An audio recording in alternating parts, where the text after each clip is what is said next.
Peru's parliamentary submission of constitutional accusations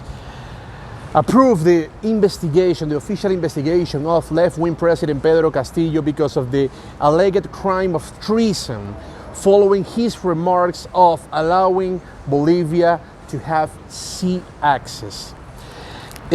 President Pedro Castillo, the Peruvian leader Pedro Castillo, made these remarks during a pretty controversial interview with CNN's Fernando del Rincón, an interview of which we actually talked a little bit about in a previous episode here on Newsweek. On this interview with Fernando del Rincón, President Pedro Castillo essentially recognized Venezuelan dictator Nicolas Maduro as the legitimate president of Venezuela, as well as refusing to categorize Cuba as a dictatorship. On one moment, Fernando del Rincón actually asked him, "Do you think that Cuba is a dictatorship?" And he actually answered, "You have to ask that question to Cubans." So Bolivia's lack of sea access has been one of the oldest geopolitical issues in this region in South America. And the problem with Pedro Castillo's declarations about allowing Bolivia to have sea access is that in order to make these types of comments or these types of compromise,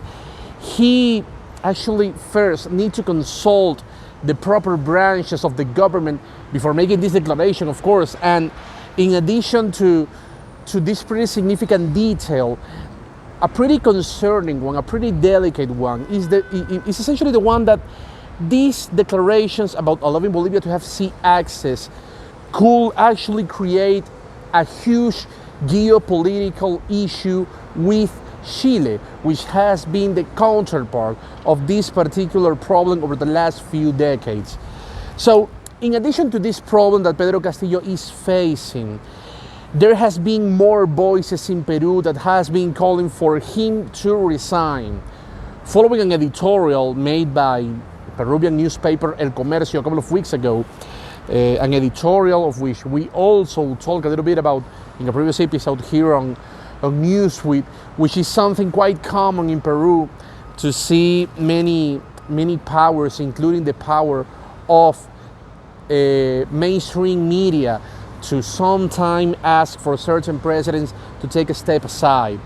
So, of course, this situation is not surprising at all, given the fact that the Andean country, Peru, has seen in many opportunities the situation in which the legislative branch decides to essentially overthrow a